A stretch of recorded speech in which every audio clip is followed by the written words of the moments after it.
Part 1, Chapter 3. Brain to Mind.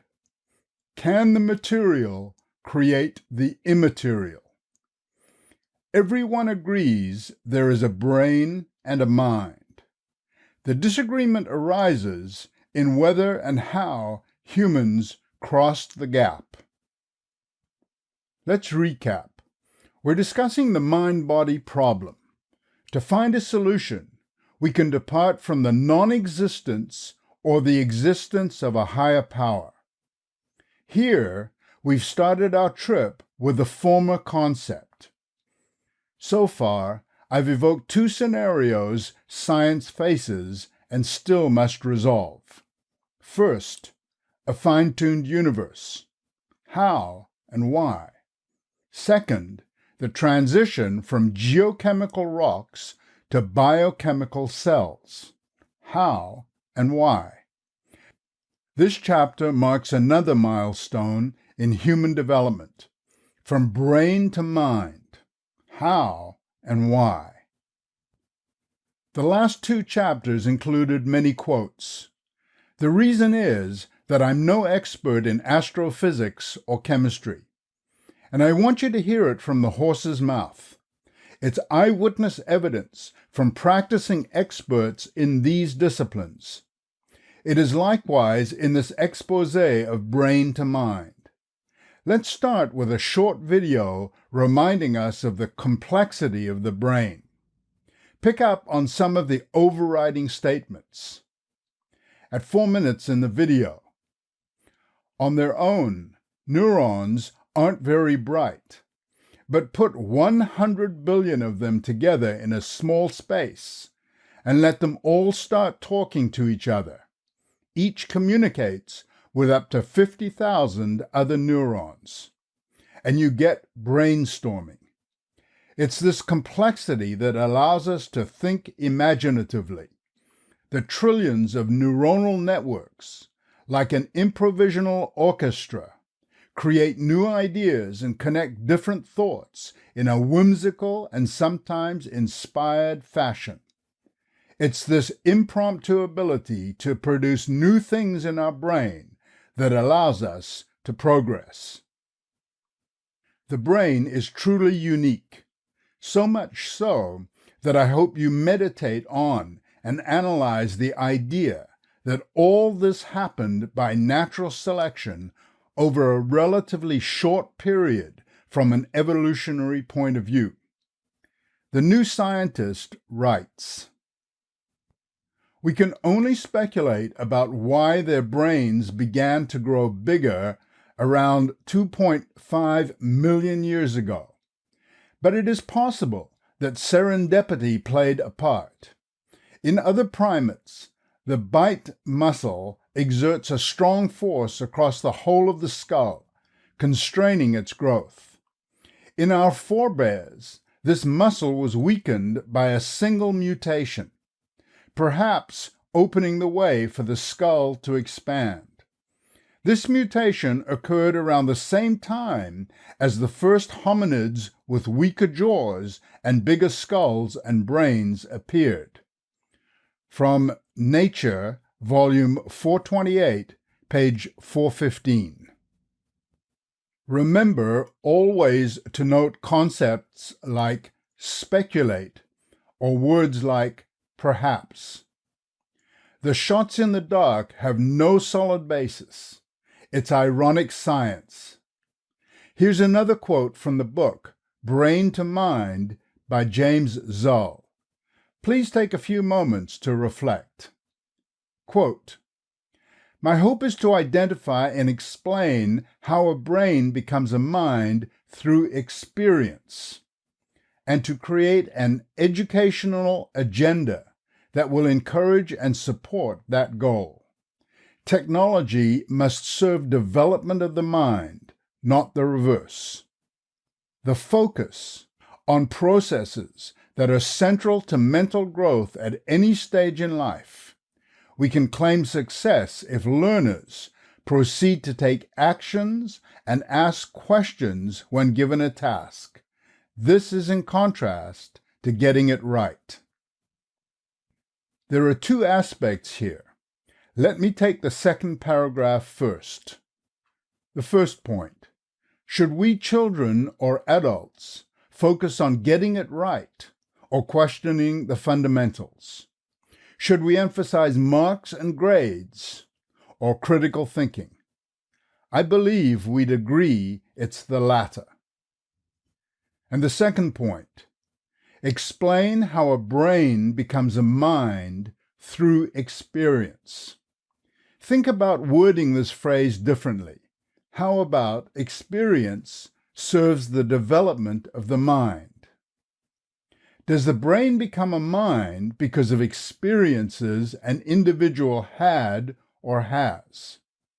If the brain is a physical organ, which it is, how can it experience anything without first being connected to feelings, emotions, attitudes, and knowing perception? We run into our chicken and egg situation again. Saying a brain becomes a mind through experience makes it sound like the brain is the originator of the mind. Is it? This is the heart of the brain-to-mind issue. Can a physical organ, even as sophisticated as the brain, engender the metaphysical output of reasoning, creating, and the many wonders the human mind is capable of? Are brain and mind the same thing? In this video, Robert Kuhn, in his quest to get closer to the truth, interviews brain scientist David Eagleman and medical professor Robert Stickgold, who states, "We don't know how matter gives rise to mind. It's a must-watch to understand the brain-mind problem. An eye-opening 27 minutes well spent." Here's the fundamental question. Can science explain the human mind? Quote, "People don't seem to regard the complexity of a natural phenomenon as a critical barrier to scientific progress. Instead, those phenomena that involve the unique characteristics of the reflective mind, such as introspection and conscious will, are the ones that are taken to present a real obstacle for science, and those that contribute to making us exceptional, more than a mere animal among many, seem to place us further beyond what science can explain." Many articles ponder if science can resolve the problem of how the brain generated the human mind. The above and below quotes come from NPR, the National Public Radio, an American privately and publicly funded non-profit media organization. The passage from the physics of the brain to the corresponding facts of consciousness is unthinkable. Granted that a definite thought and a definite molecule action in the brain occur simultaneously, we do not possess the intellectual organ, nor, apparently, any rudiment of the organ, which would enable us to pass by a process of reasoning from the one phenomenon to the other. They appear together, and we don't know why. Were our minds and senses so expanded, strengthened, and illuminated as to enable us to see and feel the very molecules of the brain? Were we capable of following all their motions, all their groupings, all their electrical discharges, if such there be, and were we intimately acquainted with the corresponding states of thought and feeling, we should be as far as ever from the solution of the problem. How are these physical processes connected with the facts of consciousness? The chasm between the two classes of phenomena would still remain intellectually impassable. The hard problem of consciousness is the problem of explaining why any physical state is conscious rather than non-conscious. It is the problem of explaining why there is something it is like for a subject in conscious experience, why conscious mental states light up and directly appear to the subject.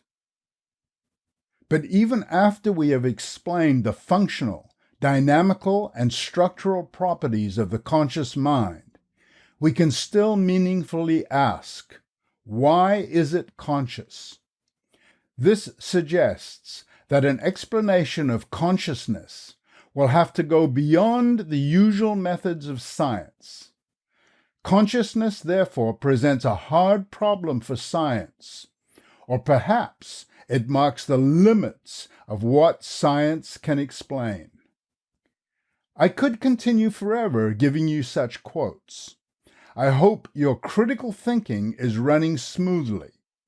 So what do most people think explains the human mind, if not science?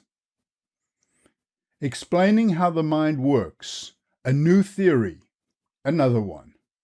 Quote, "The desire to understand the greatest enigma of all, our own minds, has been the driving force behind many scientific endeavors, leading to the development of theories and experiments aimed at explaining the mechanics of being human. Human thoughts, feelings, and behaviors are rooted in the brain, where a complex network of cells receives information from the internal and external environment, transforming this information into our experience of ourselves, the world around us, and our relationships with it. It goes without saying that how this happens is still being explored." If you want to continue your study of science and its research about the brain-to-mind question, do a Google search for "How does science explain the human mind?" I also suggest you read the chapters relating brain to mind in both Inventory of the Universe and Audit of the Universe. This material enhances your understanding of the body-to-mind issue. It is vital information related to the secular approach to the working of the brain and mind. But this book has no space to include all the relevant knowledge. The subject is simply too vast. Frankly, Part 1 of this book aims to demonstrate that science and philosophy cannot answer our questions. Here are links to the chapters in the two books. Inventory of the Universe, the chapter about brain and mind, the cerebral cortex and the geography of the brain, the nervous system and the multitasking brain. Your brain is multitasking hundreds and thousands of functions all the time. The acquiring brain has a mind of its own. Wired habits and repetition. Think first. Critical periods, when babies and children learn. When a child's brain accelerates its development. Unique brains, mind and cognition, thoughts and activity. Thinking precedes and activates brain activity. In the book, Audit of the Universe, the chapter about body and mind are the brain, heart, and gut, all body organs, the mind. The human mind, is it a body part of the brain, or somewhere else? Mental health, you will be surprised to know what the state of the world is.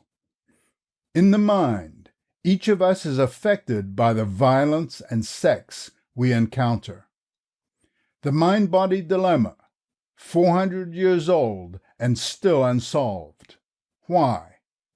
The illusion of artificial intelligence and transhumanism. Consciousness and human mind. You can't have one without the other. This is the last chapter about science and philosophy directly related to the brain-to-mind issue. We must broach one pressing subject in the next chapter. Do animal intelligence and the human mind have anything in common? Could the former give rise to the latter?